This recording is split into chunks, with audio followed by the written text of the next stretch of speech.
good afternoon, good evening. Inang lahat.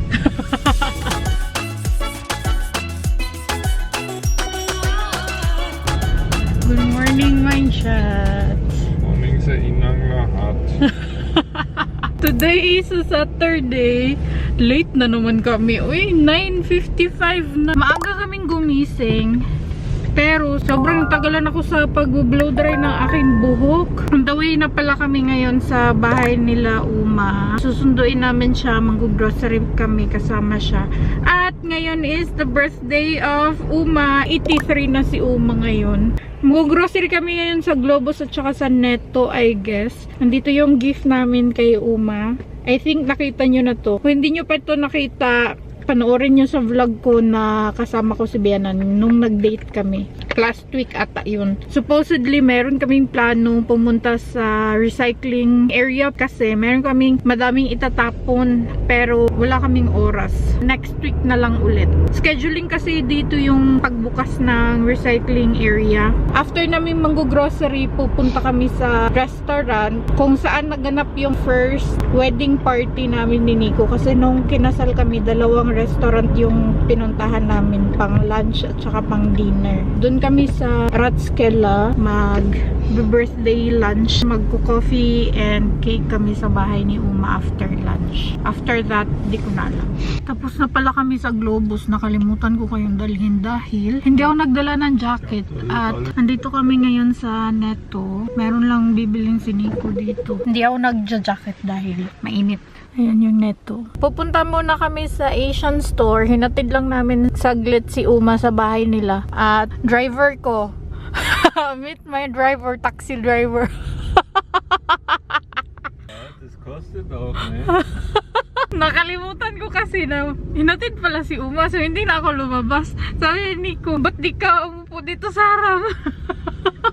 Sa kanila kasi, pag nasa likuran, feeling nila taxi driver sila. Sabi na akong taxi driver. Andito na kami sa Asian store. Gusto ko lang bumili ng shrimps. Andito na kami. Si Mama, nakita namin dito sa parking area. Ayan siya, nag-camper. Ang ganda ng camper nila Bianan, no? Andito na kami. Diyan kami kinasal ni Nico. Tapos yung unang celebration namin sa kasal, dito siya naganap. Meron silang tradisyon dito na nanakawin yung bride. Tapos hahanapin ng groom. Ninakaw ako ng papa ni Nico. Tapos dinala ako sa kabilang restaurant.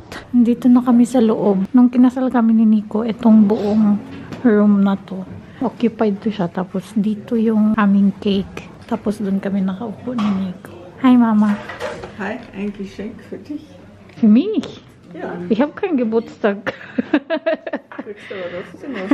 Dankeschön. Deine ist nicht da unten. Ich habe nicht gewusst, dass es unten offen ist. Ich schiebe rein.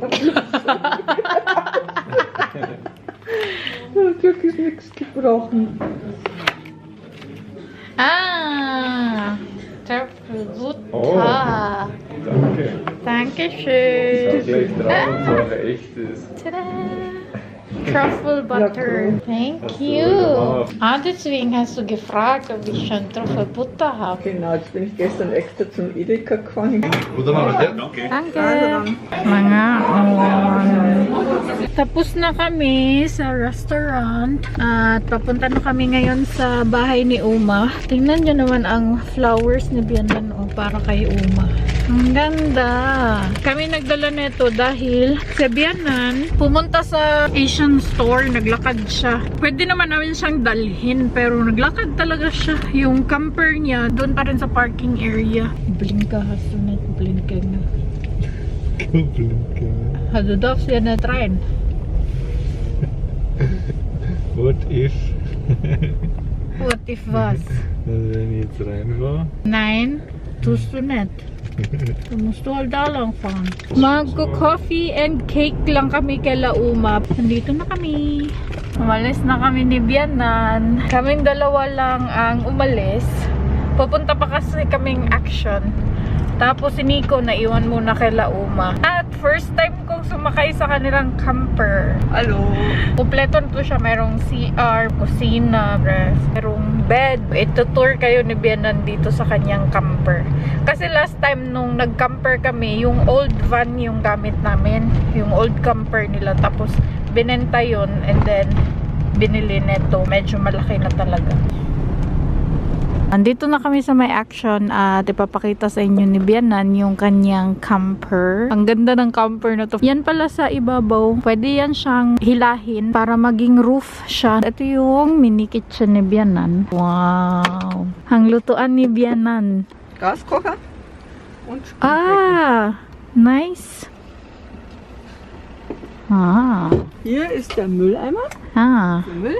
Hier sind meine Küchensachen. Cute! Das hier, das geht durch. Hier. Ah, okay. Und dann von der anderen Seite, warte, ich mach mal auf. Da. Ah, okay. So Schübe Aha. für Kleinigkeiten.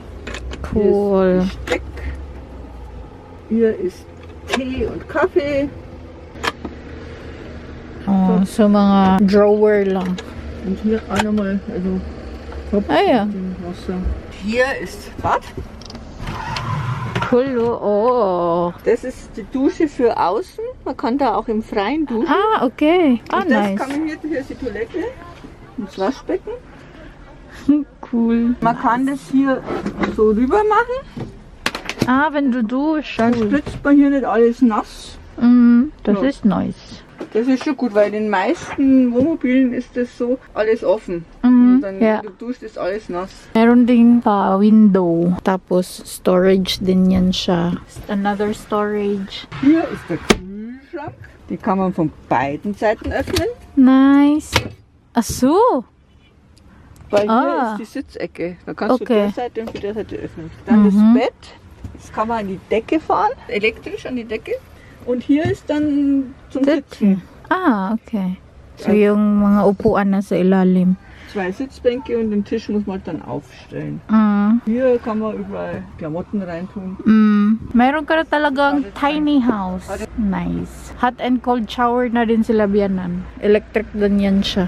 Nandito na kami sa bahay at i-haul ko lang sa inyo itong mga napamili namin. Ito yung nabili namin sa Netto. Mandarin. Ito din, Spitzkool. 2 mangga. Lagay ko muna yan siya sa ref saka ko siya kakainin. Sa Asian store naman, bibili pa sana ako ng frozen goods. Pero sumama nga ako kay Bianan at si Nico din. Hindi siya pumuntang Asian store. Ayaw niya. Kumuha lang ako doon sa Asian store ng sayote dahil gusto kong magtinolang manok. Gusto ko to i-try. Sriracha mayo sauce. Gusto ko kasing gumawa ng sushi bake. We'll see kung masarap ba.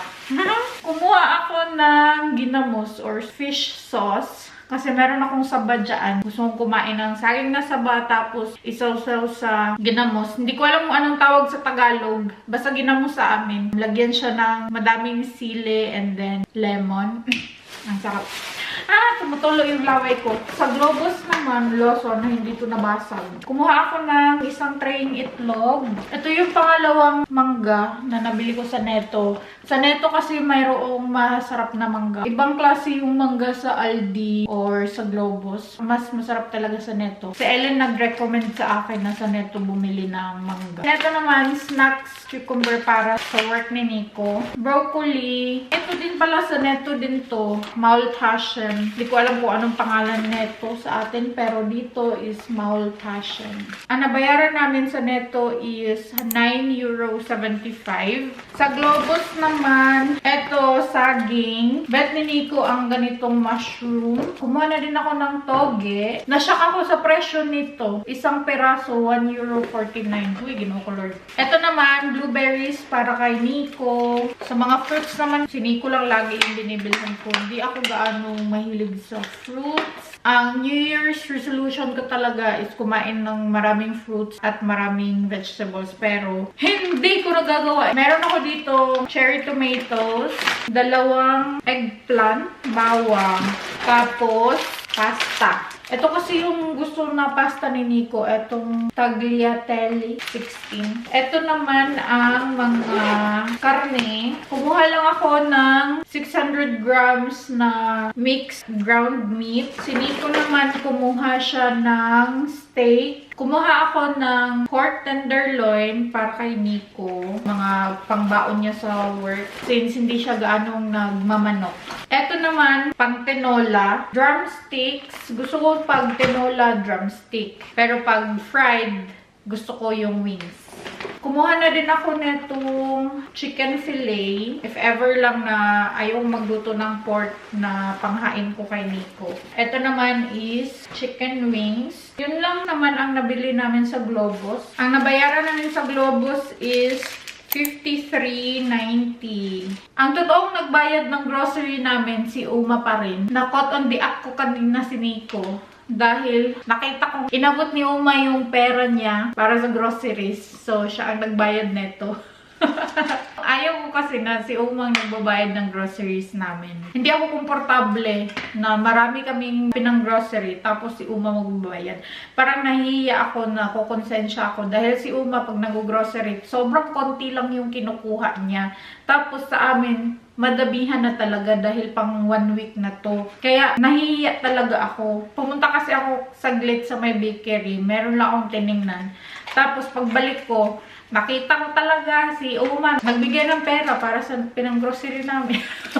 Tapos pumunta kami sa Action. Ito lang yung aking sinadya. Itong the pink stuff. Sobrang ganda nitong panglinis talaga. Yung sa akin malapit ang maubos. Kaya ayan, kumuha na ako. And then kumuha ako ng case para sa aking iPhone 15 dahil gusto ko ng clear na case lang. Kasi yung case ko ngayon, meron siyang silicone na black dito. Dumidikit yung mga alikabok. Nakakairita siya. Si Biana nagbayad nitong dalawa. Yun lang naman ang aming mga napang grocery. Aayusin ko na lang to.